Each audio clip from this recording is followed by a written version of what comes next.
The dust on Main Street swirled like angry ghosts as Sarah Mitchell stood outside the general store, her trembling fingers clutching the last piece of her former life. A silver locket that had belonged to her mother.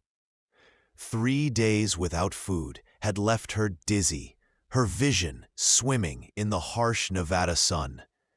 The bruises on her wrists, purple and yellow now, told the story she couldn't speak aloud. She'd run from her father's fists and his plan to sell her to the highest bidder. A cattle baron, twice her age, with a reputation for burying wives. "Please," she whispered to the store owner, a portly man with suspicious eyes. "It's real silver. Just a loaf of bread and some water." Her voice cracked, and she hated herself for the weakness. But hunger had a way of stripping away pride, leaving only the raw animal need to survive. The locket felt heavy in her palm, the weight of her mother's memory, the last connection to a time when she'd been loved. The store owner's gaze traveled from the jewelry to her hollow cheeks, and she saw the calculation in his eyes. She knew that look. Men had been looking at her that way since she turned 16. Before we continue with Sarah's journey, I'd love to ask for your support. If you're enjoying this story, please take a moment to subscribe to the From Wild West channel and hit that like button. It truly means the world to us and motivates us to bring you more quality content like this. Your support keeps these stories alive. Now, let's return to Sarah's fate. "That locket might get you a night's lodging at the boarding house," the store owner said slowly, reaching for it. "But if you're looking for more than that, I might have another arrangement." "She won't be needing arrangements from you, Hoskins." The voice cut through the air like a knife through silk, deep, quiet, but carrying the kind of authority that made men step back. Sarah turned to see a man standing in the doorway, his broad shoulders blocking the sunlight. He was tall, maybe 30 years old, with dark hair that brushed his collar and eyes the color of storm clouds. A scar ran from his left temple to his jaw, giving him a dangerous look that his gentle expression somehow contradicted. He wore a simple cotton shirt, sleeves rolled to reveal forearms corded with muscle, and work-worn denim that spoke of a man who knew labor. "Caleb Stone," the store owner muttered, his eagerness evaporating. "Didn't see you there." "I'm sure you didn't." Caleb's eyes never left Sarah's face as he stepped closer. She noticed his hands, calloused, strong, but held carefully loose at his sides, non-threatening. "Ma'am, I'm looking for someone to help around my ranch. Cook, clean, tend the garden. It's honest work, and it comes with room, board, and fair wages. If you're interested, you can keep that locket where it belongs, around your neck." Sarah's throat tightened. It was a trick. It had to be. Men didn't offer help without expecting payment of a different kind.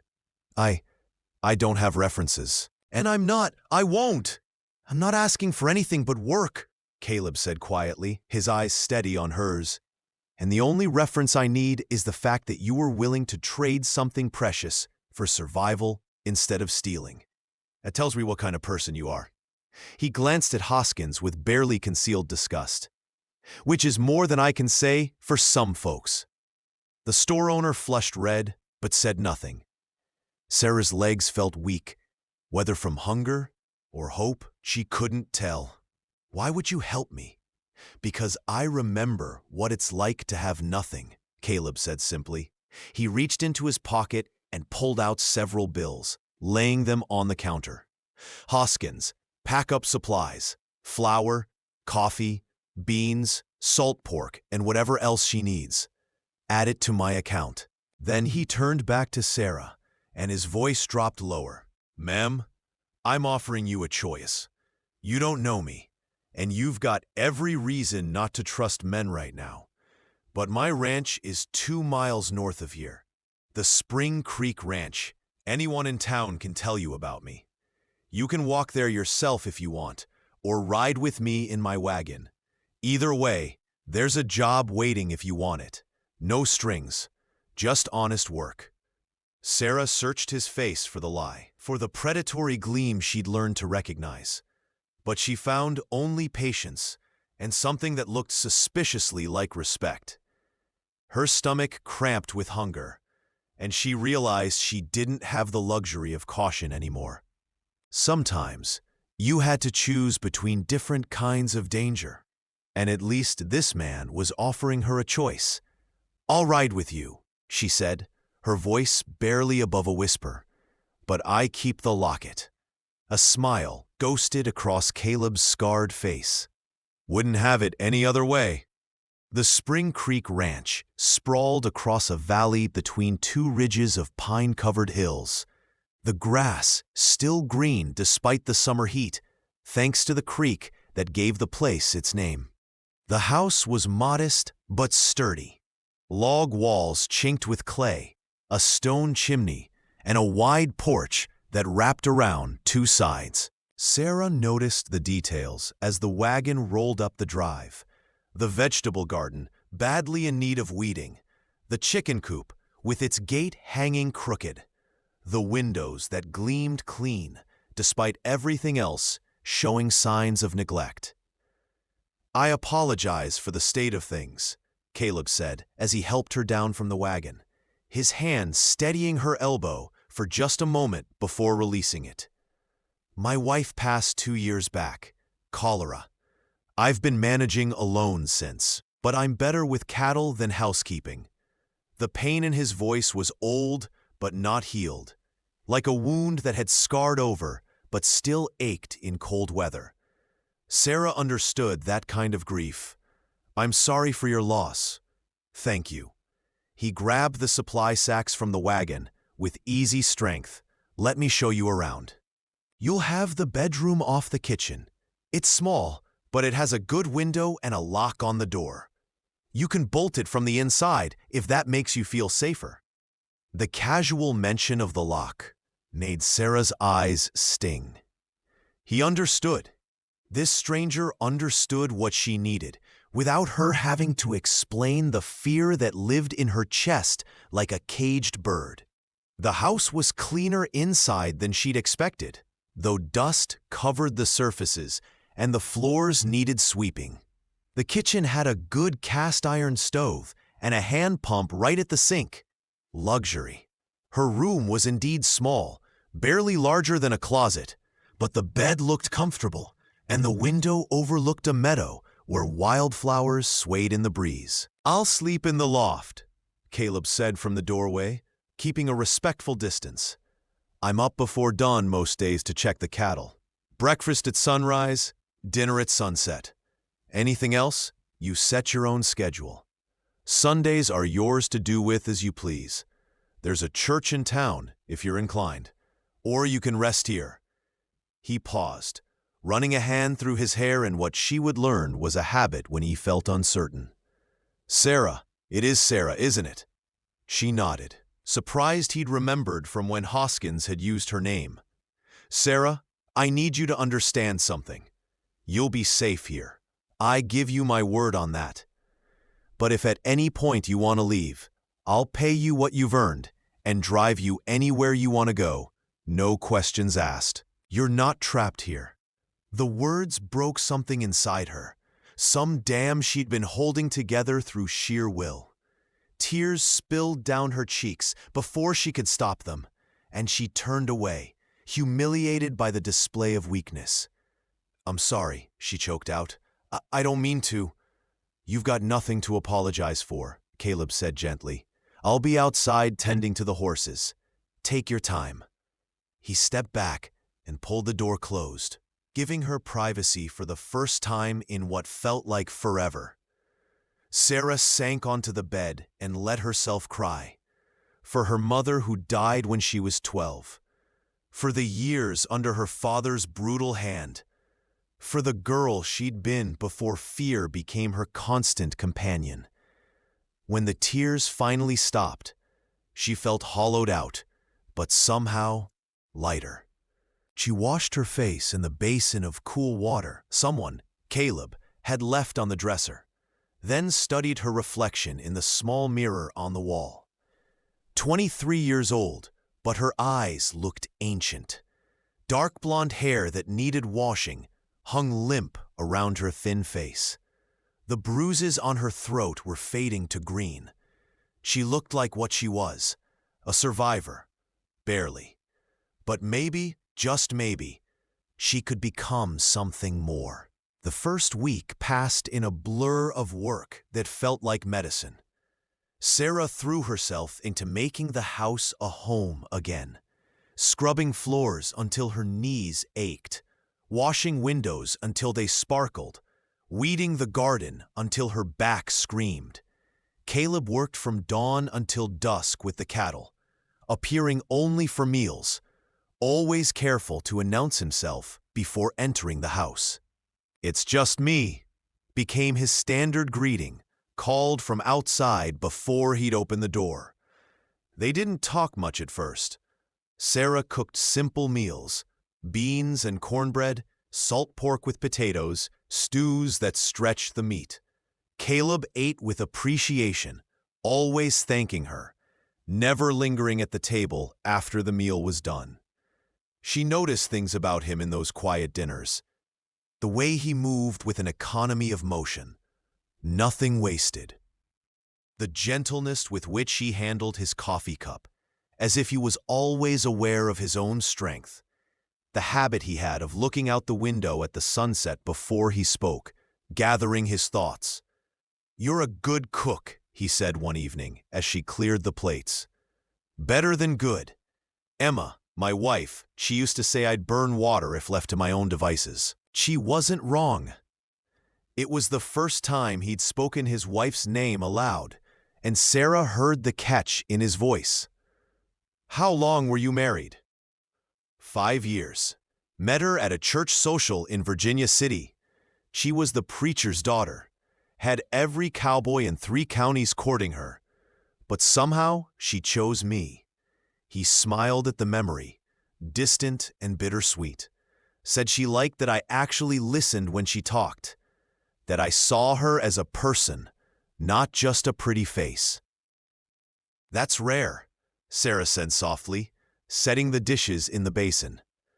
"Men who actually listen." "It should be common decency," Caleb replied.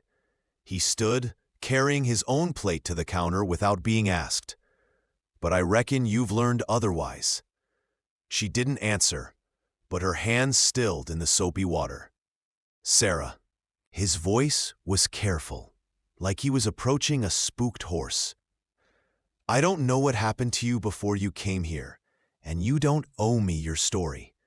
But I want you to know that whoever put those bruises on you, whoever made you flinch the way you do sometimes, they were wrong. You understand me? Whatever they told you about yourself, whatever they made you believe, it was a lie." Tears blurred her vision again. Damn it, she'd thought she was done crying. "You don't know me. How can you be sure?" "Because I've watched you this week. I've seen the way you gentle the chickens when you collect eggs, talking to them like they're friends. I've seen you save the hummingbird that got trapped in the house, spending 20 minutes coaxing it toward the open window instead of just swatting it. I've seen you cry over a letter from someone." He hesitated, then continued, "And then get up the next morning and bake bread that smells like heaven itself. You're not what someone tried to make you. You're who you choose to be, and from where I'm standing, that's someone worth knowing." Sarah turned to face him. This unexpected man, with his scarred face and gentle words. "I ran away from my father. He beat my mother until she was too broken to run. After she died, he started on me. He arranged a marriage to a man who'd pay him $300 for a wife. I heard them discussing it, Heard him say the man liked his women well-trained. So I stole $20 from his drawer and ran. I've been running for 3 months. Caleb's jaw tightened, and she saw his hands curl into fists before he deliberately relaxed them. And the bruises? From the last time I tried to leave. He caught me 2 miles from the house and dragged me back. Said if I ran again, he'd break my legs so I couldn't. The words came easier than she'd expected, like lancing a wound that had been festering. I waited until he passed out drunk and left with nothing but my mother's locket and the clothes on my back. Jesus. Caleb turned away, his shoulders rigid. When he spoke again, his voice was rough. I'm glad you ran. And I promise you, Sarah Mitchell, you'll never have to run again. Not from here. This is a place where you can stand and fight if you want. Or just breathe. Whatever you need. She believed him. Against all logic and experience, she believed this scarred rancher, who'd taken in a desperate stranger and asked nothing in return. Thank you, she whispered. He nodded once, then headed for the door, pausing with his hand on the frame. Get some rest. Tomorrow, if you're willing, I'd like to teach you to ride. A woman on a ranch should know how to handle a horse. Besides, it's good to know you can get yourself to town if you ever need to. I'd like that, Sarah said, and realized she meant it. That night, she fell asleep without checking the lock 3 times, without lying awake listening for footsteps. For the first time in months, she simply slept. The buckskin mare was named Honey, and she had the temperament of a patient schoolmarm. Caleb led her into the corral the next morning, already saddled, and handed Sarah a pair of worn leather gloves. These were Emma's, he said. She'd want them used. Sarah pulled them on. They fit perfectly, and approached the mare carefully. She'd only ridden once or twice as a child, before her father sold their horses to buy whiskey. First rule, Caleb said, positioning himself on the other side of the horse, is confidence. Horses can sense fear, but they can also sense kindness. Talk to her. Let her know you're not a threat. Sarah stroked Honey's neck, feeling the warmth of the animal through her palm. Hello, beautiful girl, she murmured. We're going to be friends, aren't we? Honey's ear swiveled toward her voice, and Caleb smiled. That's good. Now put your left foot in the stirrup. I'll boost you up if you need it. She managed to swing herself into the saddle with less grace than she'd hoped. But once she was up, something inside her settled. The world looked different from horseback. Bigger somehow, but also more manageable. How does it feel? Caleb asked, adjusting the stirrup length with quick, practiced movements. Like I'm taller than my problems, Sarah said, then laughed at herself. That sounds foolish. No, Caleb said quietly, looking up at her with something like pride in his eyes. It sounds exactly right. He taught her the basics that morning. How to hold the reins, how to squeeze with her legs to move forward, how to sit the horse's gait instead of fighting it. When she tensed up, he'd say, breathe, Sarah. The horse will follow your lead, but only if you're not holding yourself like glass about to shatter. By noon, she was walking Honey around the corral independently, and by the end of the week, she was cantering across the meadow with her hair flying behind her, laughing like she'd forgotten she knew how. Caleb watched from the fence rail, and sometimes Sarah caught him smiling, really smiling, not just the ghost of happiness, but something genuine and warm. You're a natural, he told her one afternoon as she dismounted, flushed and breathless. Emma took twice as long to get comfortable in the saddle. Maybe I'm just motivated by having a good teacher, Sarah replied, then froze, realizing how the words sounded, almost like flirting. Her cheeks burned hotter, but Caleb just ducked his head, looking pleased. Well, I'm motivated by having a good student. Makes the teaching easier. Their eyes met, and something passed between them, fragile and new, but undeniably there. Sarah's heart kicked against her ribs, like honey breaking into a canter, and she quickly busied herself with unsaddling the mare. "Dangerous," a voice in her head whispered. "Don't let yourself feel this." But her heart, traitorous thing, didn't listen. Summer deepened into August, and the work settled into a rhythm that felt almost like normalcy. Sarah's hands grew calloused from garden work, her skin tanned from hours in the sun. She started to fill out as regular meals replaced starvation, and color returned to her cheeks. She caught Caleb watching her sometimes, not with the predatory hunger she'd learned to fear, but with something softer. Wonder, maybe, or hope. They fell into evening conversations on the porch after dinner, watching the sky turn from gold to purple to deep blue scattered with stars. Caleb would smoke his pipe, the cherry tobacco smell mixing with the sage-scented wind, and they'd talk about everything and nothing. "Tell me about your mother," he said one night. Sarah pulled her shawl tighter, though the air was warm. She was sunlight in human form. "That's how I think of her. She taught me to read using her Bible, and she'd make up stories to go with the verses. Adventures where David was a cowboy and Goliath was a cattle rustler." She smiled at the memory. She made everything seem magical, even when we had nothing. "She sounds remarkable." She was, until she wasn't. Sarah's throat tightened. He broke her, piece by piece. By the end, she barely spoke, barely looked at anyone. It was like watching someone disappear while they were still breathing. Caleb was quiet for a long moment, then said, "My father was a drunk too. Mean bastard who thought his fists were the solution to every problem. He'd beat my mother until she couldn't stand, then wake up the next day like nothing happened. I left home at 14 and never looked back." Sarah turned to him in surprise. "I didn't know. Not many people do. Emma knew, and now you do." He met her eyes in the darkness. "I'm telling you because I want you to understand something, Sarah. I know what it's like to grow up thinking that's what men are. Violent, unpredictable, dangerous. And I spent years learning to be different. Learning that strength isn't about forcing others to submit. It's about choosing gentleness, even when you're angry. About using your hands to build instead of destroy." "You're nothing like my father," Sarah said softly. "Nothing like him at all." "Good," Caleb replied, "because I'd never—" He stopped, struggling with the words. "Sarah, I'd die before I hurt you.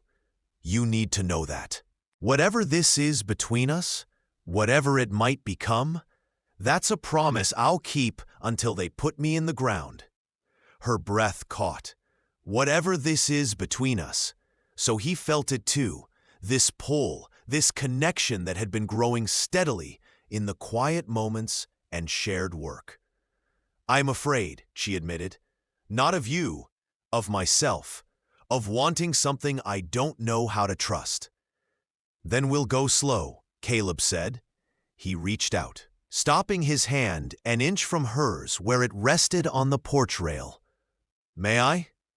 The fact that he asked, that he waited for permission, made her eyes sting with tears.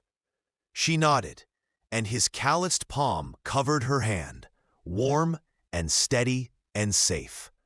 They sat like that until the stars filled the sky, not speaking, just being. Together. The trouble came on a Tuesday morning in mid-August, riding into the yard on a sweating horse like something out of a nightmare. Sarah was hanging laundry when she heard the hoofbeats, and something primal in her chest went cold.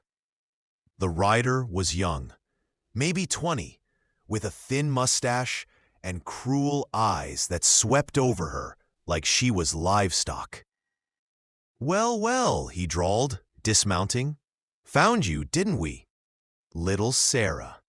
her father's hired man. Jake Thornton, who'd laughed when her father hit her, who'd said maybe he'd get a turn with her before she was married off. Sarah's hands went numb, the wet sheet she'd been holding falling to the dirt. Leave. Now. Can't do that, darling. Your daddy sent me to fetch you home. Wedding to plan. And the groom's getting impatient. Jake stepped closer, and Sarah back toward the house, her heart hammering. You caused him a lot of trouble running off. He's real eager to discuss it with you. I'm not going anywhere with you, Sarah said, proud that her voice didn't shake. She reached behind her for the porch rail, using it to guide herself toward the door.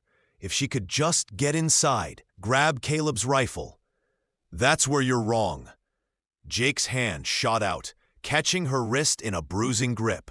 See, your daddy has a legal right to you until you're 25 or married. And since you're neither, let her go. Caleb's voice cut through the morning air like a blade, cold and deadly. Sarah had never heard him sound like that. All the gentleness stripped away, leaving only steel. He stood 20 feet away, one hand resting casually on his gun belt. But there was nothing casual about the way he held himself. He looked like what he was, a man who'd survived range wars and rustlers, who knew violence and wasn't afraid to use it if necessary. Jake released Sarah's wrist, but didn't back down. This isn't your concern, Stone. The girl's running from her legal obligations. The girl, Caleb interrupted, his voice dropping to something barely above a whisper. Somehow more menacing than a shout, is a woman named Sarah Mitchell, and she's under my protection, which means you've got about 10 seconds to get back on that horse before I help you into the saddle with my boot. Her father will have the law on you. Let him try. I've got a town full of witnesses who'll testify she came here of her own free will, that I've paid her honest wages for honest work. But here's what I'm really curious about, Thornton. Do you think you can draw that gun before I put a bullet through your shoulder? Because I'm a patient man most days, but someone's threatening my household, and that's where my patience ends. The air crackled with tension. Sarah's breath came in short gasps, her wrist throbbing where Jake had grabbed her. She wanted to run, to hide, but she forced herself to stay still, to let Caleb handle this. Jake's hand hovered near his revolver, his face flushing red. You're making a mistake. The only mistake here is yours, coming onto my land, putting hands on a woman without her consent. Caleb's hand dropped to his gun, and the movement was so fast, Sarah almost missed it. Suddenly, the Colt was in his hand, aimed rock steady at Jake's chest. I won't ask again. Leave. For a moment, Sarah thought Jake would be foolish enough to fight. Then he spat in the dirt, shot her a look full of venom, and swung back into his saddle. This isn't over. Her father knows where she is now. And if he comes here, he'll get the same welcome you did, Caleb said flatly. Tell him Sarah Mitchell is under the protection of Caleb Stone, and anyone who wants to take her away will have to go through me first. I suggest you also mention that I was a Union scout during the war, and I've killed better men than him for worse reasons. Now get the hell off my land. Jake dug his spurs into his horse's sides and took off at a gallop, leaving a cloud of dust in his wake. Caleb holstered his gun but didn't move, watching until the rider disappeared over the ridge. Then, slowly, he turned to Sarah. Are you hurt? She shook her head, though her wrist ached and her whole body trembled. He was going to take me back. He was... Hey, look at me. Caleb crossed the space between them in 3 strides, his hands hovering near her shoulders, but not touching. Look at me, Sarah. You're safe. He's gone and he's not coming back. I swear to you, I will not let anyone take you against your will. Do you understand me? My father can try, but he'll fail. This is Nevada territory, not some place where men can claim women like property. And even if the law was on his side, which it's not, because you're an adult woman capable of making your own choices, he'd still have to get through me. And I promise you, Sarah, that's not happening. The certainty in his voice broke through her panic. She sagged against the porch rail, and this time, when Caleb's hands steadied her shoulders, she didn't flinch. "Why are you doing this?" she whispered. "Why risk so much for me?" Caleb's storm-gray eyes held hers, and she saw something there that made her heart stutter. "Because you're not property. You're not a thing to be sold or controlled. You're a person, a strong, brave, remarkable person, and you deserve to be treated as such." And because he hesitated, then continued, his voice rough with emotion, "Because somewhere along the way, you became important to me. More important than I expected. More important than I thought I'd ever let anyone be again." Sarah's breath caught. "Caleb, I'm not asking for anything," he said quickly. "I know you're still healing. I know trust doesn't come easy for you, and I understand why. But I need you to know where I stand. I need you to know that I see you, Sarah. Not as a housekeeper or a project or someone who needs saving. I see a woman worth protecting, worth everything." Tears spilled down her cheeks, but for once, they weren't tears of fear or grief. They were something else entirely, something that felt dangerously like hope. "I see you too," she managed. "I see a good man, the best man I've ever known." Caleb's hand came up slowly, giving her every chance to pull away, and brushed the tears from her cheek with his thumb. His touch was impossibly gentle, reverent, like she was something precious. "Together?" he asked softly.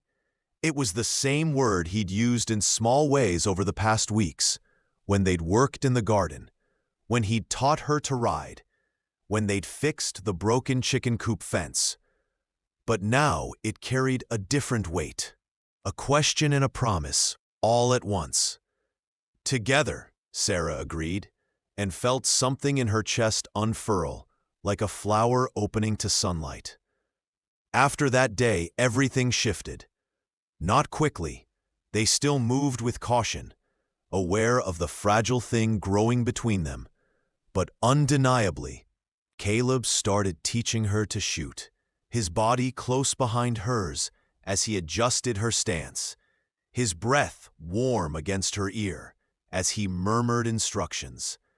Sarah found herself lingering in the kitchen while he did paperwork at the table, enjoying the comfortable silence punctuated by the scratch of his pen. They talked more, sharing pieces of themselves like precious stones. Caleb told her about Emma, how they'd met, how she'd loved books and wildflowers, how her death had nearly broken him. "I thought I'd never feel anything again," he admitted one evening. "Thought maybe that part of me died with her. And I was almost okay with that. Better to feel nothing than risk that kind of pain again." "What changed?" Sarah asked, though she thought she knew. "You did." He looked at her unflinching. "You reminded me that feeling things, even painful things, means you're alive. That closing yourself off might be safer, but it's not living. And Emma would have been furious if she thought I'd spent the rest of my life as a ghost." Sarah reached across the table, her hand covering his. His fingers turned, lacing with hers, and they sat like that as the lamp burned low. She told him about her dreams, how she'd always wanted to learn to read better, maybe even write. How she'd imagined having a garden where she grew more than just vegetables, where roses and lilies could bloom just because they were beautiful. how she dreamed of having children someday, if she could ever trust a man enough to let him close. "I could teach you," Caleb said. "To read better, I mean." Emma had books, lots of them. "They're packed away in the loft, but I could bring them down. And as for the garden," he smiled, "next spring we'll order flower seeds from the catalog. You can plant anything you want." "And children?" The question slipped out before she could stop it, and her cheeks burned. Caleb's expression grew serious. "That's your choice, Sarah, always. I won't lie and say I haven't thought about it. About a family. About what it might be like to fill this house with life again. But only if it's what you want. Only if you're ready. Some women who've been through what you have, they never want intimate relations. And that's their right. I'd never force you or pressure you. I'd rather spend the rest of my life sleeping alone than make you uncomfortable." The fact that he'd even considered this, that he'd thought about her trauma and her comfort before his own desires, made Sarah fall a little more in love with him. Because that's what this feeling was, she realized with a jolt. Love. Not the desperate dependency she'd seen in her mother, but something steadier. Something built on respect and kindness and the 100 small ways he made her feel valued every single day. "I might want that someday," she said softly. "With the right person. With someone who made me feel safe instead of afraid." Caleb's thumb stroked over her knuckles, his touch sending shivers up her arm. "Then I'll wait until someday, however long it takes." September brought cooler nights and the first hints of autumn in the gold-touched leaves of the aspen trees. The cattle had to be moved to lower pastures, and Caleb asked if Sarah wanted to ride along. "It'll be a long day," he warned. "We'll be gone from dawn until after dark. But I thought you might enjoy seeing more of the ranch, and Honey could use the exercise." Sarah packed sandwiches and canteens, and they set out as the sun painted the sky pink and orange. She'd grown confident in the saddle now, able to keep pace with Caleb as they rode through valleys studded with sage and up into foothills where pine trees whispered in the wind. The cattle were scattered across a high meadow, grazing peacefully.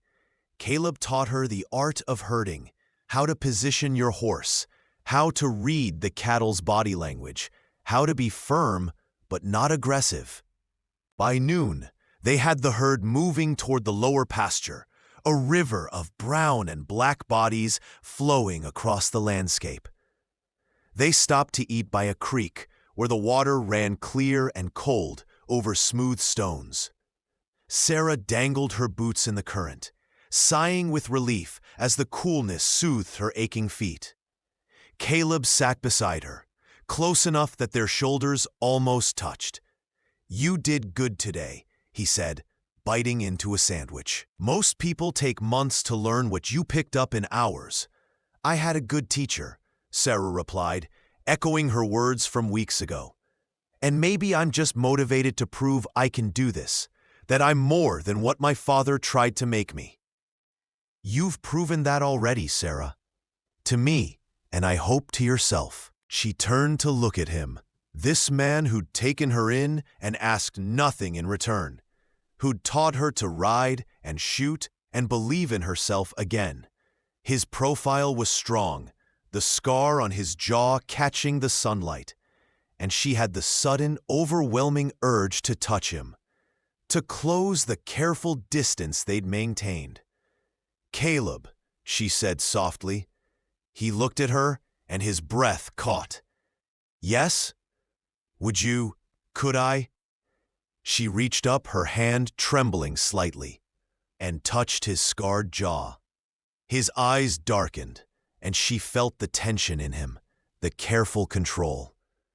"Where did you get this?" "Bar fight in Cheyenne, about 6 years back. Man insulted Emma, and I didn't take kindly to it. He had a broken bottle." Caleb's voice was rough. Emma patched me up and told me I was an idiot for getting into fights over words. She was right. She clearly cared about you a great deal. She did, and I cared about her. He covered Sarah's hand with his own, holding it against his face. But Sarah, what I feel for you, it's different. Not better or worse, just different. Emma and I, we grew into love slowly, over years. With you, it's like I looked up one day, and you were already part of me, essential. Like trying to imagine breathing without air. Sarah's heart thundered in her chest. I'm scared, she admitted. I don't know how to do this, how to let someone in without losing myself. Then we'll figure it out together, Caleb said. He turned his head slightly, pressing a kiss to her palm so gentle it made her ache. We'll go as slow as you need. There's no rush, Sarah. We have time.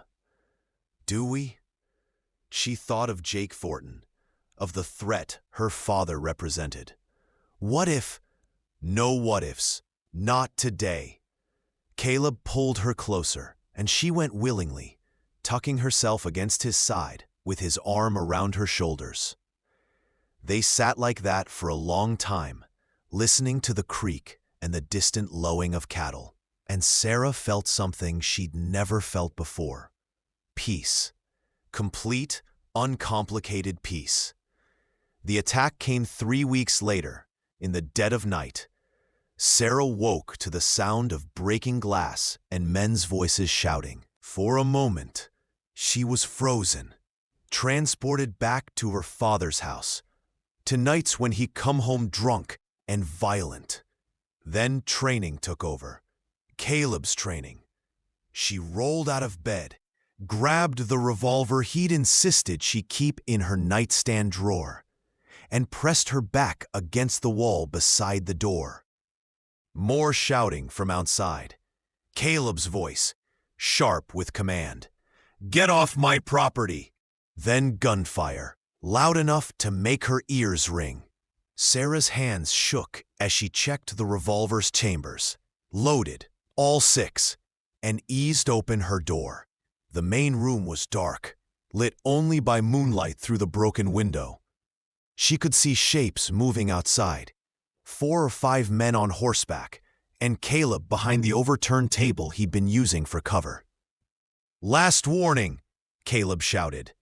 Leave now and I won't shoot to kill. You're outnumbered, Stone, a familiar voice called back. Jake Thornton. Hand over the girl and nobody has to die tonight. Over my dead body, Caleb replied, and fired twice. One of the men screamed and fell from his saddle. Sarah's breath came fast and shallow. She had to help, had to do something. She couldn't let Caleb fight alone, not when this was her fight too. She moved toward the broken window, glass crunching under her bare feet, and took up position beside a different window, one that gave her a clear view of the yard. Sarah, stay back, Caleb ordered when he saw her. Together, she said firmly, raising her revolver. You said together, remember? He looked at her, and even in the darkness she could see the conflict on his face, the instinct to protect her, warring with respect for her choice. Stay low, he finally said, and don't shoot unless you have a clear target.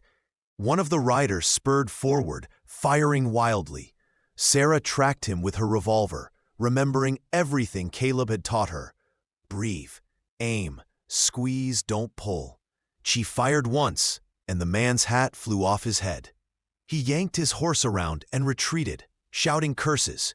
Good shot, Caleb said, fierce pride in his voice. The battle raged for what felt like hours, but was probably only minutes. Sarah fired twice more, Caleb methodically dropping attackers with precise shots that spoke of his wartime experience. Finally, Jake Thornton's voice rang out. Fall back! Fall back! The riders wheeled their horses and thundered away into the night, leaving 2 men on the ground, one clearly dead, the other groaning and clutching his leg. Caleb waited until the hoofbeats faded completely before lowering his rifle. "Stay here," he told Sarah, already moving toward the door. Not a chance. She followed him into the yard, her revolver still ready. The wounded man was one she didn't recognize, probably hired muscle. Caleb kicked his gun away and knelt beside him. "Who sent you?" "Mitchell," the man gasped. "James Mitchell said his daughter ran away, offering $100 to bring her back. And you thought that was worth dying for?" Caleb's voice was disgusted. He stood, looking at Sarah. "Go get bandages. I'm not going to let even a piece of trash like this bleed out." Sarah ran back to the house, her feet leaving bloody prints from the broken glass. She grabbed the medical supplies from the kitchen and returned to find Caleb already applying pressure to the man's wound. Together they worked to stop the bleeding, and when they were done, Caleb dragged the man into the barn and locked him in the tack room. "I'll take him to the sheriff in the morning," Caleb said. "Get him to testify that your father sent armed men to kidnap you. That ought to end any legal claim he thinks he has." Back in the house, Sarah sank into a chair, suddenly shaking so hard her teeth chattered. Caleb was at her side in an instant, wrapping a blanket around her shoulders. "You did so well," he murmured, rubbing warmth back into her arms. "You were so brave, Sarah. I'm proud of you." "I could have gotten you killed," she choked out. "If I'd stayed hidden, if I'd just let them take me." "No." Caleb's hands framed her face, forcing her to look at him. "Don't you dare think that. You're not responsible for your father's choices or the choices of the men he hired, and I would rather die than let anyone take you against your will. Do you understand me? I would rather die." "Don't say that," Sarah pleaded, her hands covering his. "Don't even think it. I can't lose you, Caleb. I can't." The words broke off in a sob. "Then we're in agreement," he said softly, "because I can't lose you either."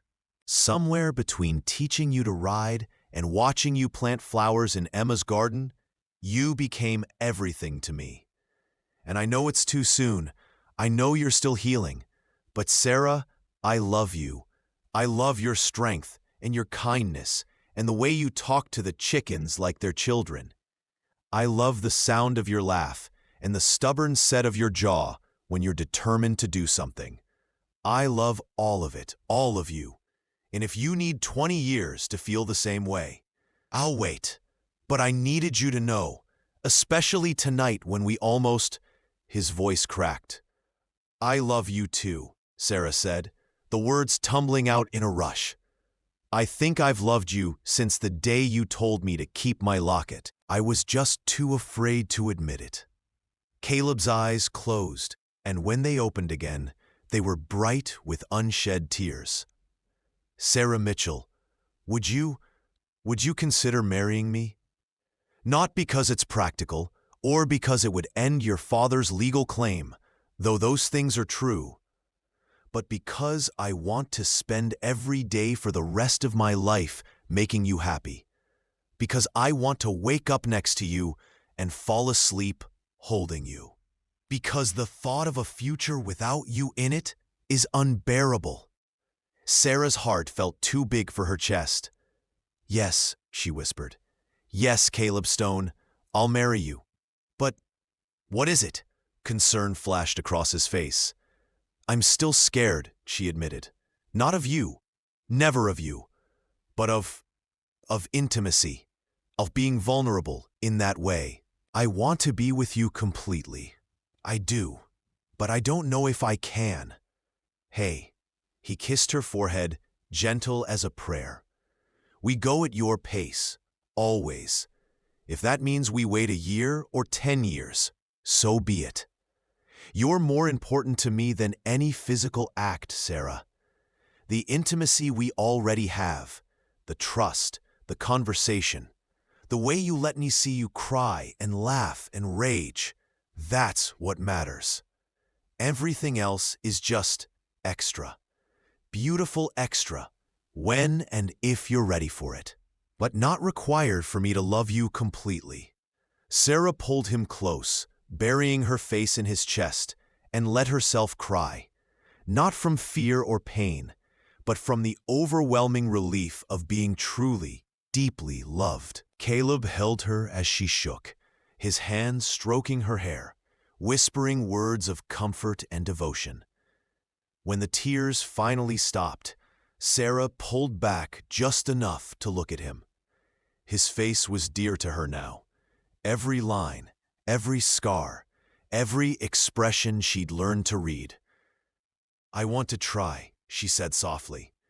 "Not tonight, not with the adrenaline and the fears still so fresh, but soon, because I trust you, Caleb, and I want to show you that trust in every way I can." His hand cupped her cheek, thumb brushing away the last of her tears. "Then we'll try, together, taking it slow, stopping if you need to, with no expectations or pressure. Just us, learning each other." "Together," Sarah agreed, and when he kissed her, really kissed her, soft and sweet and full of promise, she kissed him back with all the love and hope blooming in her heart. They were married a week later by the preacher in Virginia City, with half the town as witnesses. Sarah wore a simple white dress that Emma's sister had kept, altered to fit her smaller frame, and carried a bouquet of wildflowers Caleb had picked at dawn. He wore his best suit, his hair neatly combed, and when he saw her walking down the church aisle, his eyes grew suspiciously bright. "You're beautiful," he whispered as she took his hand. "You're not so bad yourself," she replied, and heard soft laughter ripple through the assembled crowd.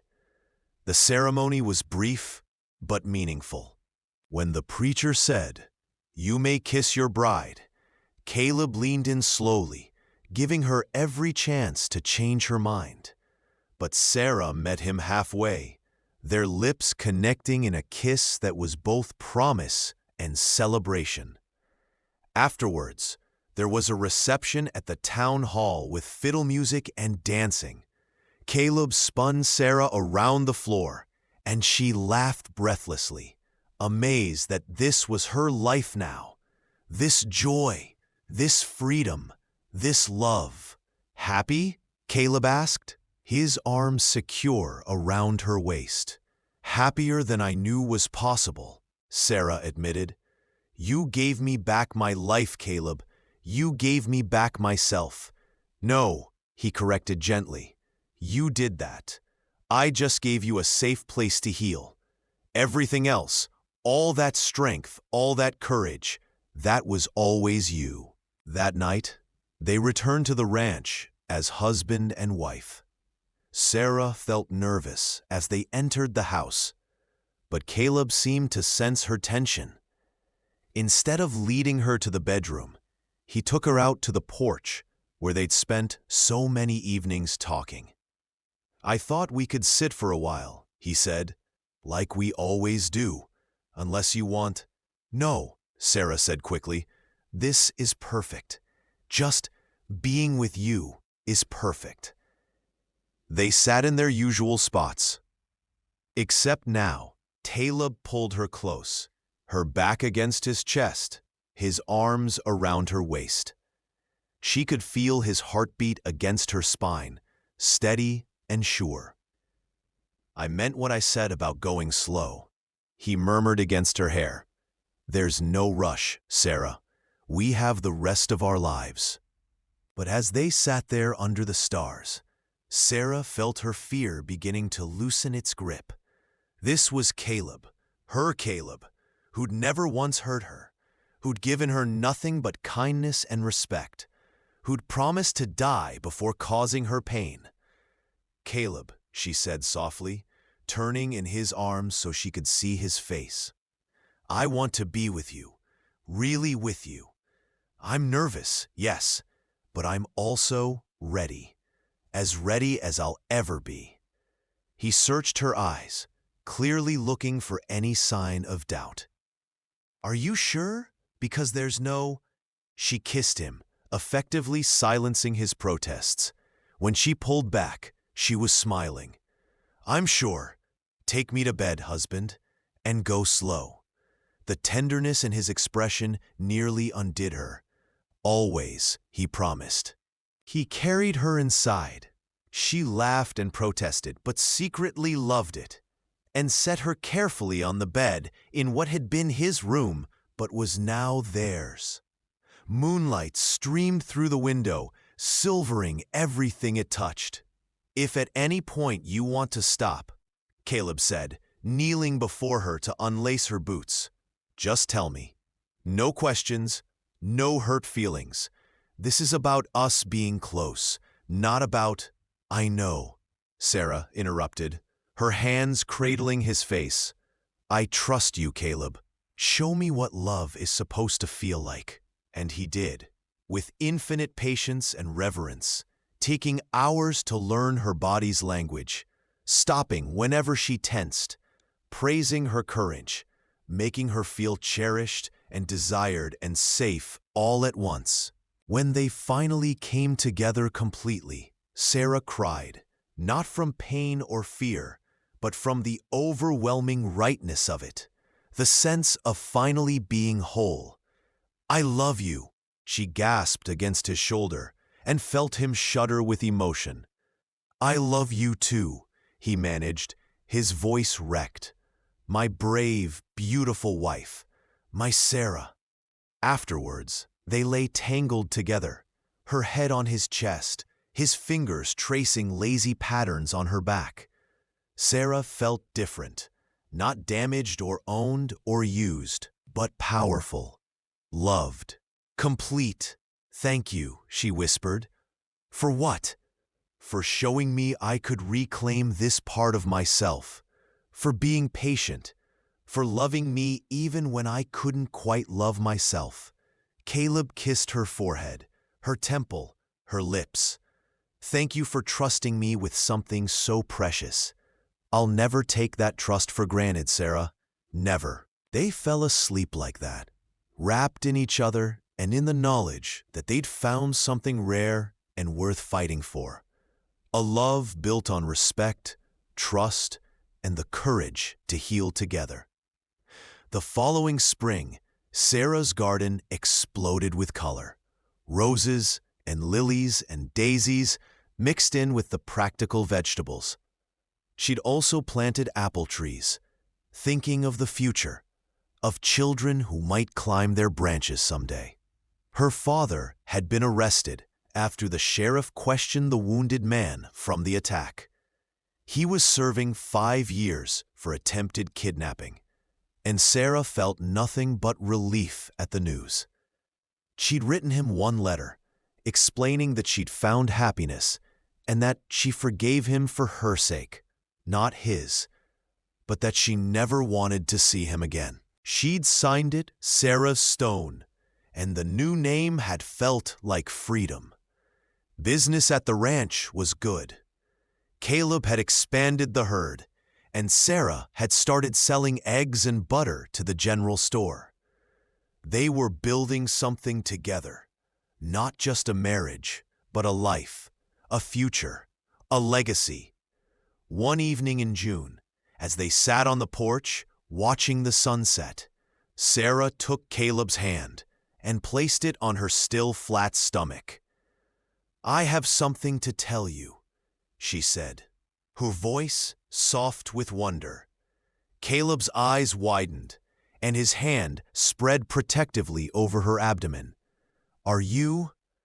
Yes. The doctor in town confirmed it yesterday. We're going to have a baby. For a moment, Caleb couldn't speak. His eyes filled with tears, and he pulled her into his arms, so tightly she could barely breathe. A baby, he finally managed. Sarah, we're gonna have a baby. Are you happy? She asked, though she could feel his joy radiating like heat. Happy doesn't begin to cover it, he said, kissing her temple, her cheek, her lips. Terrified, amazed, grateful, but most of all, just in awe of you, of us, of this life we've built." Sarah rested her head on his shoulder, one hand covering his where it still lay protectively over their child. "I never thought I'd have this. A home, a husband who loves me, a baby. It feels like a dream." "If it is, I hope we never wake up," Caleb said. He tilted her face up to his expression serious. "I promise you, Sarah, our child will grow up knowing only love, only safety. They'll never fear a parent's hand or doubt their worth. We'll give them everything we didn't have." "We will," Sarah agreed. "Together," Caleb echoed, and sealed the promise with a kiss as the sun painted the sky in shades of gold and crimson. And somewhere in the distance, a meadowlark sang its evening song. The baby, a daughter they named Emma Rose, was born the following February, during a snowstorm that blanketed the ranch in white. She had Sarah's blonde hair and Caleb's gray eyes, and when she wrapped her tiny fist around her father's finger, he cried openly. "She's perfect," he breathed, looking at Sarah with such love and gratitude that she felt her heart might burst. "You're both perfect." Sarah, exhausted but radiant, watched her husband cradle their daughter with the same gentleness he'd always shown her. This man, who'd found her at her lowest point and offered her not rescue, but partnership, who'd taught her that strength could be gentle and love could be safe. "We made something beautiful," she said softly. "We did," Caleb agreed. He looked up from their daughter to his wife, and his smile was brighter than the snow-reflected sunlight. "Out of pain and fear and all the broken pieces we carried, we made something whole and good and true. That's no small thing, Sarah Stone."